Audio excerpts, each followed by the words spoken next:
Olá a todos, bem-vindos a mais um Empower Connection. Hoje, dia 11 de junho de 21, uma sexta-feira, como sempre. Nós falamos, eu de Brasília, Vera Galante, também o Rogério Schmidt de São Paulo. Oi, Rogério, tudo bem? Oi, Vera, tudo bom? Vamos lá, mais uma semana. Mais uma semana e estamos com saudade do Luiz. Tomara que ele veja e se condoleça de nós, mas em todo caso. Hoje nós temos uma pauta cheia também, com uma opção de eventos nacionais e internacionais. Vamos começar pela parte doméstica, né? Vamos começar pertinho de casa. O Rogério tem algumas coisas para dizer sobre reforma administrativa, pesquisas, e eu vou dando palpites daqui e dali, depois a gente muda de assunto. Vamos lá, Rogério.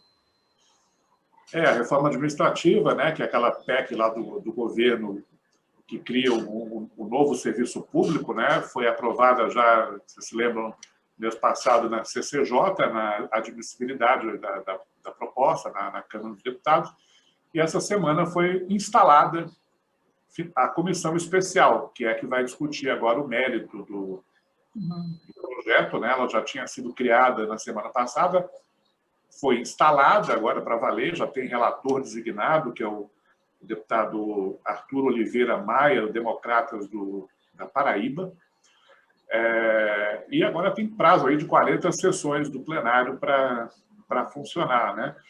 O presidente da Câmara fez um negócio, não sei, acho que não foi casual, ele, pelo regimento, 4 partidos pequenos não teriam direito a representante nessa comissão, mas ele resolveu dar assento para todos os partidos, inclusive esses 4 pequenos, né?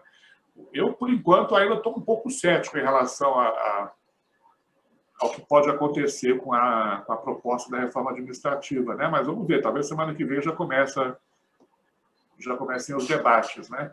É um tema que eu particularmente gosto de monitorar. E o outro tema que você mencionou aí, Vera, é a pesquisa Poder Data, acho que foi a única pesquisa de opinião pública que saiu essa semana, mostrou aí uma pequena melhora nos indicadores do governo Bolsonaro, né? Flutuou dentro da margem de erro, tecnicamente, né? Mas a taxa de ótimo e bom do governo, que era de 28%, foi para 30%. Pois é. E o ruim e péssimo, que era 55%, foi para 52%. Então, na verdade, assim, matematicamente não tem dor de nada, né? Mas assim, mostra talvez uma possibilidade aí de reação dos índices do governo, né? E vale lembrar também que na simulação da eleição presidencial, né, essa mesma pesquisa mostrou uma redução da vantagem do ex-presidente Lula sobre o atual presidente Bolsonaro, né, no eventual segundo turno, né? Então, mostra que Bolsonaro não é carta fora do baralho, definitivamente. Não é mesmo. E a gente vê o presidente Bolsonaro se movimentando muito, principalmente para os fiéis seguidores, né? Então, ele continua batendo na tecla da cloroquina. Em Anápolis, num culto evangélico, ele falou sobre a cloroquina, falou novamente de distanciamento social, repetiu algumas coisas que ele vem dizendo, que a vacina é experimental, que...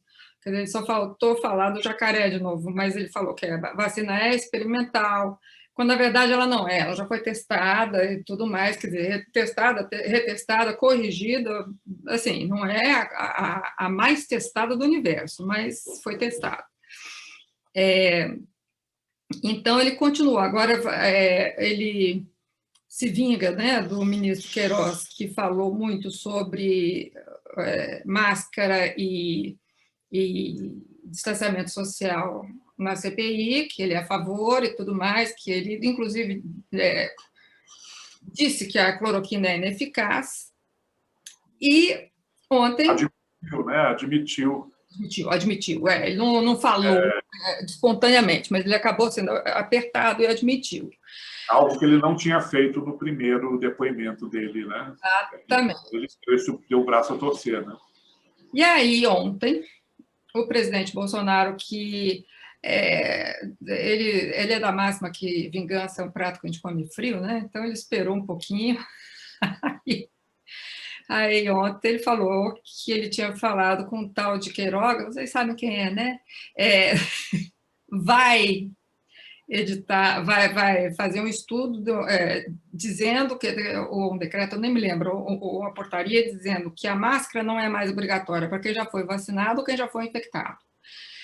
Quem já foi infectado não está livre de ser reinfectado, nós temos milhões de casos disso, infelizmente, e quem já foi vacinado também não está livre de pegar novamente, não, porque o que tem de variantes por aí não está escrito, entendeu? Eu sou dos 24% da população que tomou a primeira dose, que é uma porcentagem muito baixa, e eu não me considero segura de jeito nenhum. E dizem que a AstraZeneca, já na primeira dose, protege muito.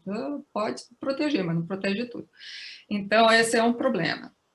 Agora, o que me chamou a atenção, Vera, nesse episódio aí que você acabou de mencionar, algumas coisas. Primeiro, que foi num evento assim, sem caráter oficial, digamos assim, não é um compromisso formal do governo, né? Segundo, que o governo, aliás, várias vezes o presidente falou que ia baixar um decreto fazendo X, Y ou Z e ficou só por isso mesmo, né? Isso nunca aconteceu, né? Pois é. E a outra coisa é que o Ministério da Saúde não tem poder de liberar o uso de máscaras, né, na prática. Quer dizer, na verdade, são decretos estaduais, né, e municipais. Quer dizer, então pode criar aí uma situação de jogar para a torcida só. Né? Mas isso aí também foi aprovado pela Câmara, né, dos deputados. Então, assim, não chegou a virar lei, nem nada disso, mas é um procedimento endossado pela Câmara dos Deputados. Isso é jogar para a torcida, confirma o que eu estava falando, ele realmente joga para a plateia dele, para os seguidores, cada vez eles são mais fiéis, ele consegue fazer isso. Agora, nem todo mundo vai se lembrar de uma época de hiperinflação, que o ministro da Fazenda durava, assim, o mais longevo durava um mês no cargo, eles trocavam o ministro da Fazenda, assim como quem troca de roupa. O ministro da Saúde está mais ou menos da mesma forma. O ministro Mandetta aguentou bem até começar a pandemia. Saiu. Tati, um mês, até logo. Pazuello ficou interino muito tempo, efetivou, porque Pazuello o general Pazuello nunca contrariou o presidente, a não ser no episódio da Coronavac, que ele ia comprar, o presidente desautorizou, ele um manda e outro obedece, e saiu por pressão. Agora, daí ele convidou uma médica, desconvidou em seguida, convidou o doutor Queiroga, que é um médico, ex-presidente, né, da Sociedade Brasileira de Cardiologia, e vamos ver agora quem é que vai atuar. Se é o médico Queiroga, que vai defender os princípios científico, o doutor Queiroga, ou o ministro Queiroga, que vai ter aí uma atitude política de ajeitar para continuar. Se ele conseguir dobrar o presidente ou enrolar o presidente, é melhor que fique, porque pelo menos tem alguma continuidade científica no ministério, né? Porque o que até agora que nós vimos não foi isso. Então, ou a tentativa de uma condução científica, como foi do ministro Tais, principalmente, não vingou. Então, vamos ver se ele consegue aí algum avanço nesse sentido. Vamos ver. Você mencionou também aí a CPI, a gente falou um pouco aí sobre o depoimento do ministro Queiroga, né? Mas acho que lá na CPI do Senado teve um outro fato importante essa semana, que foi na quinta-feira, ontem, né, a votação da quebra de sigilo, né, telefônico e de internet, né, de um monte de pessoas ligadas ao governo. Né? O ex-ministro Pazuello, o general Pazuello, o ex-ministro Ernesto Araújo, né, os integrantes do chamado gabinete paralelo, não é? Martins. Felipe Martins, enfim, outras pessoas que ainda estão no governo. Né? Então, vamos esperar, né? Porque à medida que esses sigilos forem chegando, né, duas coisas podem acontecer. Um cenário seria aparecer o revólver fumegante, né? Assim, alguma coisa que que acrescentasse, né, elementos ainda mais fortes, né, de comprovação aí em favor da principal linha da CPI, né, que é de mostrar a incompetência do governo. Outro cenário seria não aparecer nada muito significativo, né? É possível, né? E, nesse caso, até o presidente poderia até se gabar, né? De dizer que não teve... Né? E lá fora, hein, Vera? Como é que está? Você separou também os temas, né? Lá fora, é muito interessante ver como os Estados Unidos estão voltando ao cenário internacional. Trump, vamos comparar com o ex-presidente Trump, ele teve um governo, uns 4 anos de embate com todo mundo. Ele ofendeu Angela Merkel, que botou o dedo no nariz dele, todos. Ele falou que a OTAN não precisava, não era necessária, ele ameaçou sair da OTAN não sei quantas vezes, clima não era importante e tudo mais. Biden teve a campanha dele foi justamente o contrário, e ele está agora na reunião do G7, na Inglaterra, que inclui vários países, inclusive alguns convidados, Coreia do Sul, Austrália e esqueci o terceiro, enfim, não importa. O Brasil já foi convidado para essa reunião várias vezes, isso aí é uma coisa que a gente tem que notar, o Brasil não estava presente. Biden conseguiu uma unidade do G7 em favor do imposto mínimo de 15% em grandes empresas. Isso quer dizer o seguinte, que o nivelamento por baixo acabou. Isso quer dizer que uma empresa, para se estabelecer num lugar, ela vai pagar, no mínimo, 15% de imposto. Isso favorece o mercado de trabalho local e acaba favorecendo o mundo todo. Antigamente, a guerra era quem dá menos, né? Quem cobra menos imposto. Então, tinha empresas que se estabeleciam com isenção total de impostos, com trabalho escravo. Muitas empresas, inclusive na China, se estabeleceram lá por causa disso. Isso fortalece agora o sistema mundial, mas também desfavorece a China, que teria que que pagar os 15% mínimos. Isso é interessante de ver, porque nunca foi consenso, né? Acho que aí o grande elefante na sala é a China. O outro elefante na sala é a Rússia.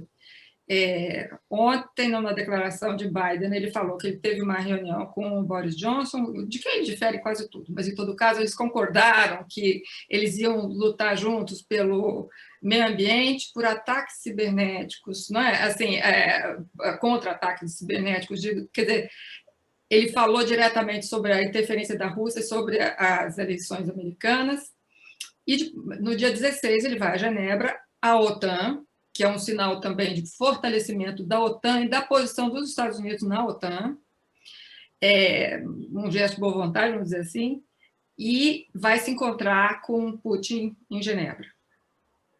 Vamos ver como é que vai ser esse encontro. Esse aí eu queria ser uma mosca na sala, mas em todo caso não vou ser, não.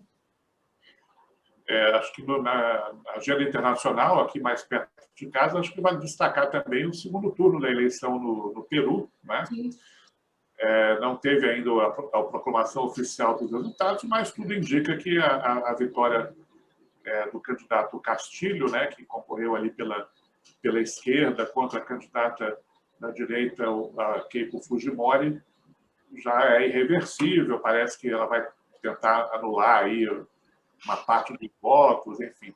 Mas algumas pessoas falam em uma inflexão à esquerda na América Latina, outros, dos quais eu me incluo, acham que, na verdade, isso aí às vezes a moeda cai para um lado, às vezes a moeda cai para o outro, dependendo do país que se examina, né? Porque você tem exemplos que você pode mostrar tanto a esquerda vencendo, outros onde candidatos que não são de esquerda vencem, né? Quer dizer, de qualquer maneira, o Peru é um negócio interessante porque é um cenário um pouco parecido com aquele que pode acontecer no Brasil na eleição presidencial do ano que vem, né? Pelo menos é o que hoje é a tendência que as pesquisas apontam, né? Acho que essa é a única utilidade. Assim, o país está saindo absolutamente dividido ao meio da eleição, né? Aí nós temos assim alguns comentários de presidentes sobre países vizinhos que não ajudam também. Nós estamos na América do Sul, estamos inseridos na América do Sul, não a eleição do país vizinho nos interessa, mas nós não temos nada com isso. Quem escolhe o presidente ou a presidente é o povo. E então houve comentários nada lisonjeiros ao Alberto Fernandes do Brasil quando ele foi eleito. Também vingança é um prato come frio. Ele fez um comentário absurdo sobre Argentina e Brasil. México, acho também. México também? É porque eu sei do Brasil que nós saímos da selva e eles chegaram da Europa. Mas, enfim, infeliz. Pegou mal, né? Pegou mal. Já se desculpou, mas pegou muito mal. Muito, muito, muito. Foi absurdo. O presidente brasileiro, por sua vez, já falou que perdemos o Peru como perdemos. Nunca foi nosso. Então, perdemos o quê, cara? Mas, em todo caso, então, assim, são problemas que são evitáveis, aliás, são evitáveis, eles não poderiam acontecer porque nós temos fronteiras, nós temos um mercado comum, que nós devemos zelar por ele também, quer dizer, o Peru não faz parte, mas nós estamos aqui, né? Então, eu acho que é uma questão de união das Américas que precisava acontecer e não está acontecendo. Bom, tem alguma outra questão importante, Vera? Senão eu já vou botar aqui meu destaque. Não, vai no seu destaque. Eu acho que nós vamos parar por aqui, porque senão a gente vai embora com a CPI, principalmente. Vamos lá. Bom, esse final de semana está agendado aí mais uma das motocadas do presidente Bolsonaro aqui em São Paulo, dessa vez, né? Então, normalmente, o noticiário político dos finais de semana, eu acho muito engraçado, ele costuma ser dominado por esses eventos, assim, né? Acho que depois, na outra semana, final de semana, já tem também uma outra manifestação convocada aí pelos partidos de oposição. E tudo isso em meio ainda a uma pandemia que está longe de ser controlada, né? Aliás, com a ameaça de terceira onda, né? Pois é. E vai começar a Copa América também, que deu aquela confusão toda na semana passada. O Supremo se manifestou a favor da realização do torneio, né? E é isso, acho que talvez comecemos a semana que vem aí discutindo ainda a repercussão da motocada do presidente Bolsonaro em São Paulo. Os efeitos que essas passeatas dos finais de semana têm nos índices de rejeição ou de apoio ao presidente. Eu acho que essas são muito importantes. E são diversionistas também, porque a CPI tem apresentado resultado após resultado contra o presidente, desmentindo o presidente, e ele consegue reverter, mesmo que seja com declarações como proibindo o uso de máscara ou permitindo não usar máscara, ele continua fazendo isso e polarizando para o outro lado. Assim, é uma atitude diversionista dele, mas é típica dele, né? Nada de surpresa. Ok, então, I rest my case. I rest my case também. E olha, eu esqueci de falar no começo, mas eu vou falar agora, que nós gostaríamos que vocês nos seguissem no YouTube, no nosso canal. Lá pelo site da Empower, nós publicamos artigos toda semana. Aliás, teve um artigo seu muito legal essa semana, né, Vera? Modéstia à parte. Fala aí. Bom, aquele lá me deu um pouquinho de trabalho, para dizer a verdade, e é engraçado, porque ele virou moda, né? Todo mundo está falando das mentiras do presidente, mas não fui eu que pautei, não. Eu acho que todo mundo está incomodado com a mesma coisa. Mas nós temos artigos, nós temos o Empower Comenta na segunda-feira, professor Benício Schmidt, e nós gostaríamos dos seus comentários, de seguir, de você ativar o sininho para todos os nossos vídeos. Um abraço para todos. Muito bem. Sextou. Bom final de semana, Vera. Ótimo final de semana para nós, né? Não vai na motocada, não, porque a Covid está por aí. Tá bom? Passo longe dessas coisas. Então tá bom. Gente, beijo para todo mundo. Tchau, tchau.